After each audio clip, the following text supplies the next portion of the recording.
Have you ever felt like your inner and outer reality don't match, and you feel like you experience something that you shouldn't experience, and you feel something that you shouldn't feel, but it happens and you can't wrap your head around what to do and how to get out of this state?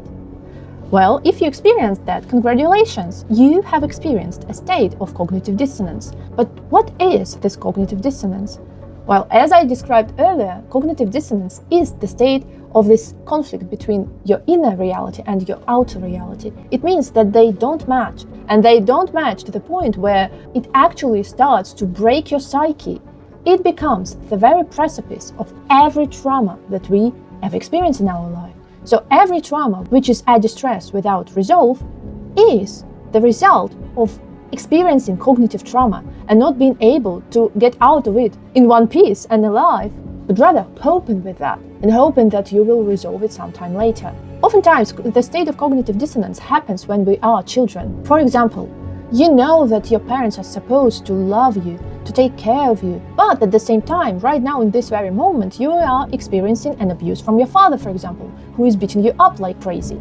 And so this is the state of cognitive dissonance, and this is the state where your psyche takes the wheel and splits your psyche up in different pieces and stores the fragmented piece somewhere very deep in your subconscious mind. If you want to learn more about fragmentation, you can look up my shorts that I did recently about that. And so cognitive trauma splits up your psyche in fragments.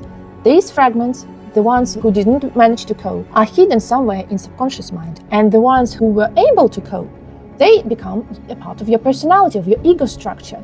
And believe it or not, our ego structure oftentimes is just the combination of coping mechanisms. But anyways, I digress. If we talk about cognitive dissonance, we should understand one thing. And to explain that, I will have to draw some stuff. If we want to heal from the state of cognitive dissonance, we should realize that the way what we feel, what do I feel?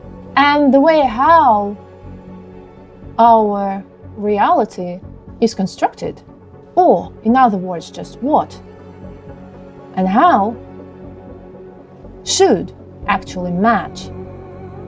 They should match instead of being this mismatch that they are in the state of cognitive dissonance. And so in order to bring these two together, we should do a lot of work actually. So what should we do? Step one is already a huge one for many people. This is acceptance and acknowledgement. Okay, so acceptance and acknowledgement. What does it mean? It means that you should explore both sides of this equation and see, feel, and accept all of the parts of this cognitive dissonance. Like in previous example, your father used to be physical with you, and you should first of all accept, see, and feel all of the feelings that you experienced during that. For example, you felt very vulnerable, you felt very mad. So you wanted this person to be burned alive. You wanted him dead, you wanted yourself to be dead. You were so desperate for his love and attention, but you didn't have that. You have an immense amount of grief around that. So you should see and acknowledge all of the feelings that you experienced during that moment. And at the same time, you should also be able to see the reality of that event. For example, at that time, your father was an alcoholic. He wasn't able to be conscious of what he is doing.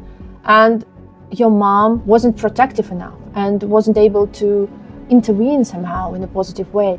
And it affected you greatly. You since then feel an immense amount of guilt. You don't feel like you have a right to stand up for yourself because you are lacking protection. So you should see the consequences of that in your reality, and you should accept the fact that your current reality, for example, you are now in an abusive marriage and your husband is beating you up right now, and you're allowing that and you are not getting away from him. You should accept the reality that, yeah, my partner is beating me up, just like my father did when I was a kid. Because oftentimes when we are trying to hide or diminish the consequences of trauma, we are trying to hide and explain everything away. Like, just my husband was very tired, he had a little bit more drink than usual, like everything of the sort.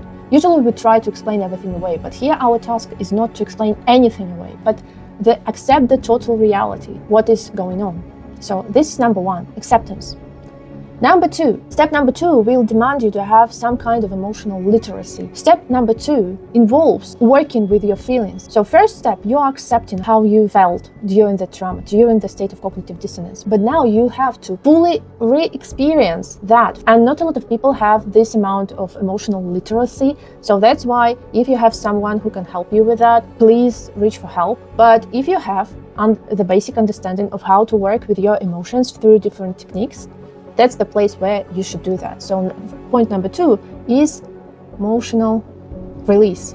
That's the point where you should first deal with what did you feel during the cognitive dissonance. You should fully relive this experience on bodily and somatic and emotional level, because they are connected, and then feel them to the point where you will be experiencing this ease in your body, and from this ease you will be able to release that. I will give you my personal example. Recently, I released this very huge thing that was stuck in me around my real biological father leaving me when I was 2. And I managed to go into this feeling state during my meditation. And when I asked my body, what did I feel when I saw my father leaving the house for good, and I knew that I won't see him ever in my life again, I felt like my body was becoming so tight, I couldn't breathe. Like literally, I couldn't breathe. Instead of going away from that feeling, I sat with that, and I sat as long as it was there, and it took around 30 minutes. Like I couldn't breathe, but I sit there, you know? And when I started to feel this emotion started to lose its grip on me,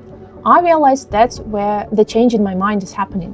When you feel this ease, you should actually let go of this emotion, to forgive yourself for feeling that way, to again support yourself through that feeling. There are lots of techniques that can be used to do that, but you can use any tool you want. Like I know that regression therapy, hypnotherapy, somatic work, like anything that will help you to live through the stuck emotion and release that out of your body. And the next step number 3, is to work on the how. And you will ask, how would I work on the how? I have no idea what to do.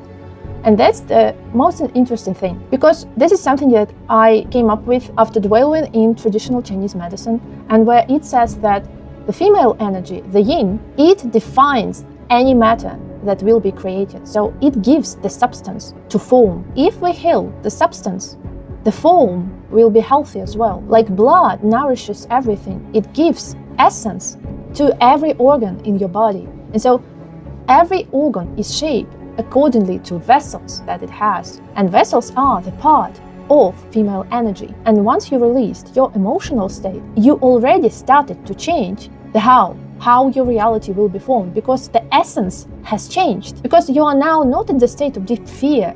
You released that. And from the place of love, the different kind of matter will be created. That's why when you're healing the how, you shouldn't just sit there and pinpoint the exact plan how everything should be executed from now on. No, the most important thing is define for yourself from this new emotional state that from now on, I will act only according to my top values, only taking into consideration all of my needs and not leaving any of my needs behind. So it means that my how won't bulldoze through everything, and before doing any move, I will actually try to feel, how do I feel about that move? That's why healing the how is already coming from healing the what. But to root this how in your psyche, in your reality, you should do something very self-loving. Do self-loving act to anchor your now new emotional state in reality and act according to that. For example, with our previous example of your father beating you up. So you released that emotional state. You know that you love yourself and you care for yourself. And the fact that your father did that was absolutely cruel, absolutely disrespectful to you, but you now respect yourself. And you should ask, how would I act from this now state of my being? And so the how will be, for example, leaving this partner for good. And you should actually follow through that act. Sometimes it's enough to have a conversation with your partner and he will understand the point. But sometimes you will need to actually drastically change your life for that. And it's not bad, it's not wrong. It's just the fact that you need to follow along with this now new reality, a new way of acting in this reality. And in order to do that, you shouldn't abandon this new emotional state of being. But if you really healed that, you won't be a match to the old reality, to the old house. You will create your new house. So you basically will feel and act according to your new perception, to your new reality. And that's how you solve your cognitive dissonance. So you should accept your reality fully. You should emotionally release the old state of being that you experienced. And then you should do the self-loving act that will anchor this new state of being or in reality and will help you to actually move forward and solve this cognitive dissonance for good and acting in a new way, despite the fact that reality hasn't changed really, but you have changed, and that's why you are now able to change the reality for good. I hope that this presentation helps you to understand how to do that, and if you have specific questions about each and every step, please write down in the comments below. I will try to do more videos around that, so let me know in the comments below. Click the like, click the subscribe button, and hope to see you very soon in my new video. Bye!